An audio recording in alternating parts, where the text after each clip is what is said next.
Hello everyone, and welcome back to Warships Blitz with Terry. If you've seen the message on the community page, then you already know that I've been having a bit of trouble with recording this weekend because I don't know if it's my internet connection, but everything else seems to work fine. But I have had big problems actually getting to play games and to record some footage because of lag. And I had just ships jumping around in the countryside, torpedoes that I never even saw coming, or torpedoes that were clearly missing me on my client, actually hitting me. So, yeah, I'm sorry. I was planning to do a Mainz review for Monday, but it turns out that I really right now cannot record. So, what do we do instead? Well, I have a couple of contribution videos that I've got laying around anyway, so I may as well clear that out. For today, for the first battle for today, we have thenewb22 in his Lenin, the premium tier 8 Russian Soviet battleship, which I haven't played at all. So I don't even know. I don't know much about this ship. This game is not so much about what the noob's doing here. It's about what the team's doing and how this battle unfolds on the Atlantic map. I personally don't like the Atlantic map. The Atlantic map has an enormous requirement for team play to work, and if the team doesn't play in a coordinated way, then you'll fold, and there's no way you can carry your team through this, no matter how hard you try. So I'll be probably focusing a lot on these kind of aspects. Anyway, let's look at the teams. So first thing you do is you look at the enemy team. So the thenewb22 is bottom tier. There's a Shokaku in the enemy team. So carrier battle. An Iowa, an Omagi, a Monarch, and 3 destroyers. So Fletcher, Benson. Against 3 destroyers on the thenewb22's team, which is a Z, a Yugomo, and an Akizuki. Akizuki being the gunboat destroyer line. So I would say probably the enemy team is a bit better set up in terms of destroyer power, just because they have 3 smokescreen destroyers and yeah. Let's see how this plays out. So the Atlantic, what's the deal with this map? Well, it has an island chain in the middle. And this island chain is made up, you can see it here, made up of a lot of small islands that are very close to each other. There's a big gap in the middle, but if you're playing this in base capture mode, like we're here right now, the team has to cover the flanks. So let's see. So the 2 destroyers spawn on the left, 1 destroyer spawns on the right. There are no cruisers. So what's the job of that Yugomo? That Yugomo needs to scout. And obviously the carrier needs to. But the carrier is so far just getting his fighters out and doesn't seem to be quite setting dive bombers out yet to scout. Dive bombers would be good to scout. So the enemy carrier scouts the western flank and spots the 2 destroyers and one of the battleships. Now the reason that the thenewb22 here can actually move forward is because of the Yugomo. Otherwise this would be almost suicidal with 3 destroyers in the enemy team. He has the armor piercing loaded, and again, the reason he can do that is because the Yugomo is scouting. Because look at these islands. There could be 2-3 destroyers. We still don't know where the enemy destroyers are. There could be 2 or 3 destroyers clustered, just sitting somewhere behind this island and rushing out and just rushing his battleship. So the carrier still hasn't scouted anything on the thenewb22's team. So now we have the first 2 destroyers spotted. There's 1 on the western flank and there's the Benson. Now let's pause it here for a sec and see what the Benson is doing. Now the thenewb22's team has split up quite nicely. They have 2 destroyers covering the western flank, and they have the Yugomo scouting on the eastern flank and putting pressure. The Benson decides to go out into the open in the middle with a carrier right in front of, I think it's an Amagi or an Izumo, and with a carrier in play. That means, because we haven't spotted the other 2 destroyers, but if he's the only one on this flank that was covering, and destroyers are extremely powerful in covering here, then he's leaving everything right open. Plus, he's out in the open. He has a smoke, yes, but he will get under a lot of pressure right now. So let's see how this unfolds. There's the Benson out in the open. The thenewb22 thinking if he's going to take the shot. He's got the wrong ammunition type, but at this range, I don't know how good the guns are, but I would have actually probably taken it because, you know, you've got nothing to lose.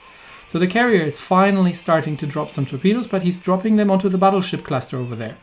So that's not the right thing to do. The carrier should have been scouting the other destroyers, because so far we have only seen the Benson. There's another destroyer. So western flank, one of our destroyers is holding against one battleship, one enemy destroyer, and we don't still know what the other one is.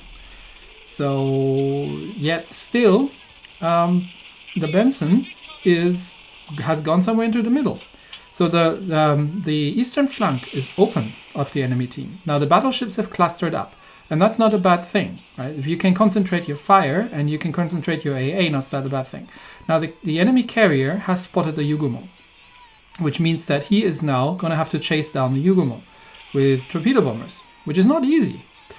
And because he is threatening on the eastern flank.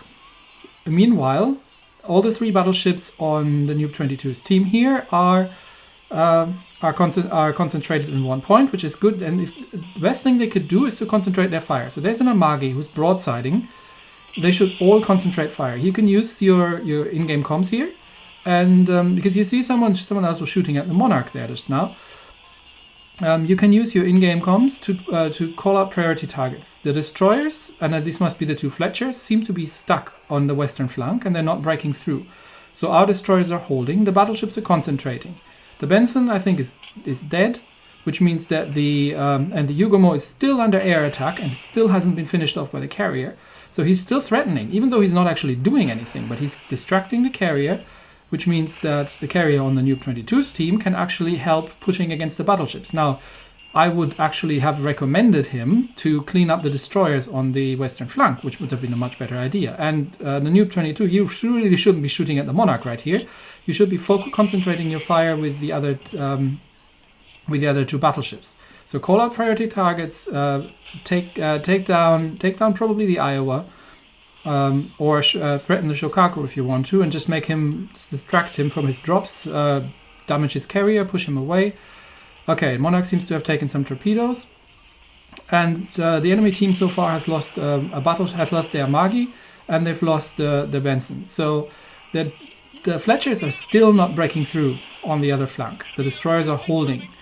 They're basically playing cruiser role right now, and they're holding the flank. This is crucial, because if the enemy destroyers break through there, and they're not getting any support from the carrier. Also, the carrier is too far away. There's no reason for the carrier to be all the way back in the corner. You're just extending the time that you're needing to get your planes in. But still, the Yugumo is drawing away the air power of the enemy Shokaku now. The Shokaku is dead. And they've broken through. The Iowa is retreating, and the Monarch is, I don't even know where he went. He's currently unspotted, but the 2 Fletchers are still not breaking through on the western flank. That was actually crucial. They had to break through there to make something happen, because the Yugumo was breaking through the eastern flank. And the 3 battleships have broken through the middle, even though they could have done it a little bit better by just concentrating their fire.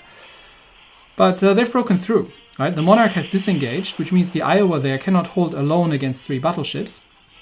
Now the Monarch has turned around, it's coming back. He was probably trying to deal with the Yugumo. So the unsung hero of this battle is the Yugumo, because the Yugumo has done the exact right thing. He's broken through, he's scouted early, he's been enduring... Oh, the Akizuki takes out the Fletcher, well done. He's been enduring air attacks through the whole game, and he's still pulling things from the flank. So even if he hasn't done a huge amount of damage, his mere presence has pulled the enemy team apart. And at the same time, the 2 Fletchers haven't managed to get through, even without air support from the carrier. They haven't managed to break through on the western flank. And now they're down to 3 ships, and there's really not much anymore than cleaning up this game. But I found this was a really, really interesting game tactically. to show how you can, how a team has to position themselves on this map, and how absolutely crucial it is to hold these island flanks on this map, because otherwise you have to coordinate this. Otherwise someone breaks through, and there's just really not much you can do at this point. And yeah, well done to the Yugumo, definitely. And now they're just capping out, but they're not even going to get there. The big failure on the Fletcher side that they haven't managed to break through. What they could have done if they realized that they cannot break through, and I think they killed the other Fletcher as well, what they realized they couldn't break through was to pull back, to get fire support from the battleships. Seeing that the Benson had lost the eastern flank in the beginning, they could have pulled back and gone into a defensive mode. And instead they've kind of tried to dogfight their way through, but it hasn't really worked out too well for them. So I found that was a really, really interesting one. So thank you, thenewb22, for sending that one in. And I actually have another one from him. So we're going to watch a second battle. In the second battle, the thenewb22 here is in his Dallas, in the Tier 6 American light cruiser, which is somewhat infamous for not being very good. And he's in a carrier battle, but at least he's top tier. There are 2 battleships on the enemy team, a Fuso and a Congo. Königsberg is a dangerous cruiser for a Dallas, because even though it's tier 5, the German armor piercing is pretty brutal. And there are 3 destroyers, so these would probably be priority targets, given that he's the only cruiser. So, let's see what he makes of this. But they're playing Scorching Islands. I absolutely love this map. So, you can tell already that he's done this before, because he's switching over to the armor piercing, which is exactly the right thing, because there are 3 destroyers and you're very likely to get one first. And he's not just putting his ship full forward and rushing head on into the enemy team, because there's a carrier who can scout, and B, a Fubuki who can also scout. So he's heading towards my favorite little island at the beginning. You don't really need to push much further forward. I would have gone at the other side of this rather than here, because then you can use the island as cover in case you get spotted by battleships. But you were almost guaranteed to find a destroyer, and there's the enemy Fubuki. So now he's spotted, and he can start opening up on the Fubuki. Plus, the destroyer cannot actually focus on him, because he's got the friendly Fubuki to deal with. And the new puts the ship in reverse just in case the Fubuki has dropped torpedoes, but he's dropped torpedoes and tried to torpedo the friendly Fubuki, which has been successful, which is quite an achievement. So could have used secondaries here, but he's got the main guns. He's got the main guns ready and loaded. The Fubuki has dropped both his torp spreads, so he's not going to be ready with torps anytime soon. He's taken a big old hit here, though. That's probably from one of the battleships over there. But now the Fubuki is rushing him, and now he actually has to deal with the Fubuki. Fubuki tries to get close. Oh, that was a risky one. He could have gotten torpedoes ready. All right, now he's taking fire from the Königsberg. He has to turn left, and avoid the battleship fire and deal with the Königsberg here. Because he is the only one. We've already lost 2 destroyers. He's the only one on the friendly team that's holding this flank. But Königsberg is a very light cruiser, so he actually scores a citadel right here. And good use of the secondaries as well. Don't never forget those. Yes, definitely the right ammo choice. And Königsberg has torpedoes. He's in torpedo range. And the Königsberg has conspicuously not been firing his guns, so he's probably had torpedoes away. Now he's starting to fire, so the thenewb22 is just disengaging. He's got some assistance from the carrier to hold this, but they've got still 2 enemy destroyers in play, plus the enemy carrier is coming down here now as well this way. He's got fighter support, he's got the defensive AA up, but this is a Dallas. She's not going to do a huge amount of damage to airplanes. And he's just holding his fire, trying to disengage. And you don't have enough health to deal with the Königsberg right now. But good support from the friendly carrier there with fighters. And the carrier is doing the right thing. And is actually actively engaging the Königsberg that's threatening this flank. The 3 battleships on the enemy, on the friendly team, are sticking together over there, which gives them support against everything. Because there's still 1 destroyer that we haven't even spotted yet, and there's one destroyer close to the enemy cup. So, but you can't push into 3 battleships with a destroyer. So the thenewb22 has healed up a little bit, and he's going back to attack the Königsberg, but the carrier has done a stellar job there and has actually taken him under fire, and the carrier has sunk him. So now the flank is completely open. They've lost 2 destroyers, the enemy has lost a destroyer and a cruiser. But the enemy still has 2 destroyers, and the thenewb22 is the only cruiser here, so he's getting back into the battle. You don't want to get too close, because while that Fuso is most likely engaged on the other side, you still want to keep your distance, and he doesn't know where the other destroyer is. That's why you see him circling around here a little bit carefully, changing speed and course, just in case. But he's decided the destroyer isn't anywhere here, so he's getting closer and planning to get some fire out at the Congo. Congo is the better target because the Congo is already on half health. So he needs to die first. And the Congo is busy with the other battleships. So this is a classic flanking situation. This is why you want to keep an eye on your flanks. Because if you are getting flanked, your guns are pointing the wrong way. And then you have to turn the ship around. And then you have to split your fire. Oh, there's the Nicholas. Where's the other destroyer? We still haven't spotted him. So it's entirely possible that he might be threatening the cup, but we haven't seen anything of him. So the thenewb22 puts the Dallas into reverse and priority targets the destroyer. He's got the island between him and the Fuso there, but he has to be a little bit careful. Okay, that's Nicholas dealt with. Yeah, you're getting an awful lot close to that Congo over there. These shots, yeah, it was good shots at this range. I would have put it further into the bow, but yeah, now you're broadsiding a Congo and you're on very low health, and he got really lucky there that the Congo didn't delete him. But we found the second destroyer. The Hatsuharu is in the friendly cup circle. So at this point, it's just a matter of mopping up. Back to the armor piercing to deal with the Hatsuharu, and there's just a battleship and a carrier left. Yes, he can fire over these islands, and the Hatsuharu really shouldn't be broadsiding like this. He might have gotten torpedoes away. We don't know that. Back to the high explosive. That's the right choice of ammunition. Very well done here. And yeah, you see the power of keeping your flanks clean. Because if the enemy team can break through, even if it's a Dallas, even if it's just a light cruiser, if the other team can break through on one flank and you have to split your fire. Yeah, he calls priority fire against the Fuso, which makes sense because he's on 2,000 health and he doesn't have any more heals. So he's a one-shot for the Fuso and pretty much for anything. The carrier as well, really. He's getting a little close. You don't need to be that close. You can actually put her in reverse and get out of there because there's no need for you to be this close. But he gets the kill on the Fuso. Now the Ryujo. Armor piercing would be the right ammo here. So unload the guns, but switch back to AP. And again, you're way too close. This thing has guns as well. There's no need. I don't know if the Ryujo has been deplaned or if he just doesn't. Yeah, now he's switching over, but he's on 600 health. So can he still get the kill? I mean, they've won the battle either way, but can he still... the Ryujo takes him out, but I think he got the kill still in the last second there. And that should have been his Kraken, if I'm not mistaken. And that is a very deserved MVP in the Dallas. Well done, exactly the right gameplay. Back off when you needed to, right choice of ammunition, and good tactical gameplay as well. You could have said, hey, there we go, yeah, Kraken Unleashed. Hey, he could have, why didn't he not support his battleships on the eastern flank?